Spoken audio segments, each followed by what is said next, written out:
I know the border war, you got your first experience of it last year. What was, I remember asking you during the week, you probably get a pretty good idea from the guys what it was like, but what was kind of your first taste of it, or what you really thought, oh, this is pretty serious here. So what do you recall from that? The first play, I remember I made a run, and it was like 5 yards or something, and as I got up, the guy kind of took a swing and hit me in the face, so I got up and grabbed him, and we pushed a little bit, and everybody kind of separated us, but he got the flag. So it was after the first play I knew that it was pretty intense. I know it's been a frustrating season for everyone. Is this, in rivalry games, can be motivational, or they can maybe even be distracting, but after everything this team's gone through, is this a good time to have this type of game? Not that you don't need motivation to want to get better as it is, but to add that to it, is this a good time for it, or do you think it could even be a distraction of sorts? No, I don't think it's a distraction, just because we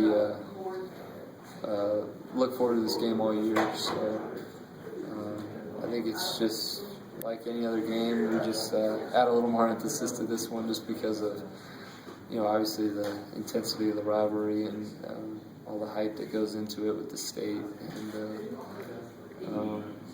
it's a lot of fun to be a part of. Mm-hmm.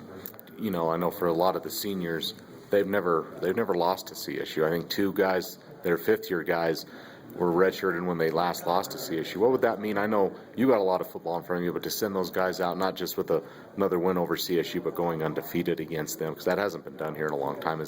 What would that mean to you to be able to help them be a part of that? That'd mean a lot, just because these are the guys that took me in last year when I was the new kid, and I was in an uncomfortable position, and they welcomed me in with open arms, and I think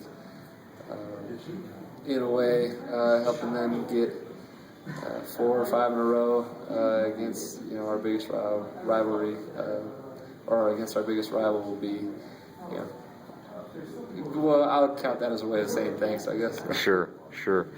What about defensively, Brett? I know they've had a lot of time off. They've gone through 3 or 4 quarterbacks, I think. So, what have you seen from them defensively? I know it's early in the week, but what do you see? Seems like they're holding their own defensively, despite not being able to get much going offensively. What do you see from them defensively early on?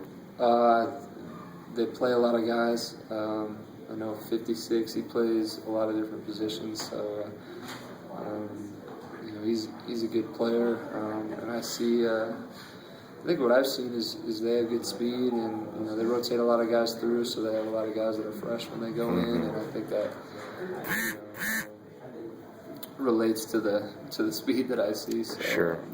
And they do a good job of disguising blitzes, and I'd probably say those are the things. Do you see much? I know Coach English is there now, and he was the coordinator here, and you're looking to get the offense down. But do you see stuff that they're doing that you saw that maybe when you were scrimmaging here with Coach English as the D coordinator? Have you really thought about that or pay much attention to that or anything? Actually, to be totally honest, I would be honest with you. I forgot about it until you told me. That's okay.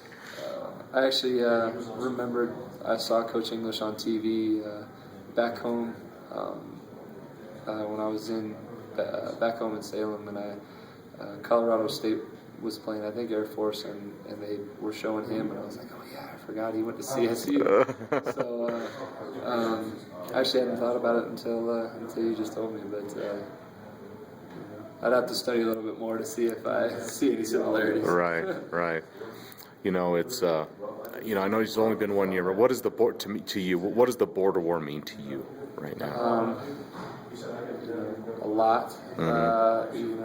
A lot of different things come to mind. I've said it a bunch today. Back home, the closest thing we had to this was the Civil War.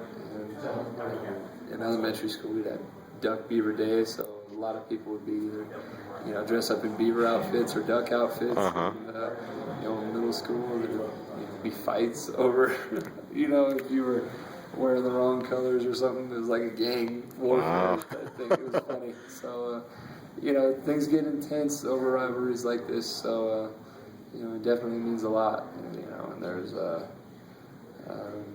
definitely growing up around the Civil War and seeing, how much people care about that. Tempers can start, flaring if you say the wrong thing about somebody's team. I can understand it. Sure. It's Halloween week, Brett. Did you dress up a lot as a kid, or if you did, what was your favorite costume you dressed up as for Halloween?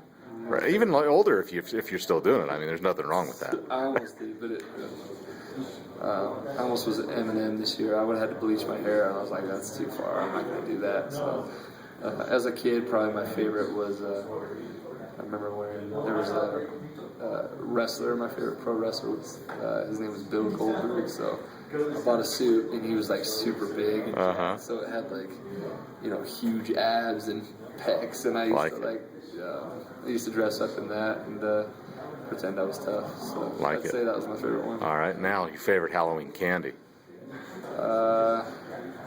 Reese's peanut butter cups, hands down. Yeah, mine too. So.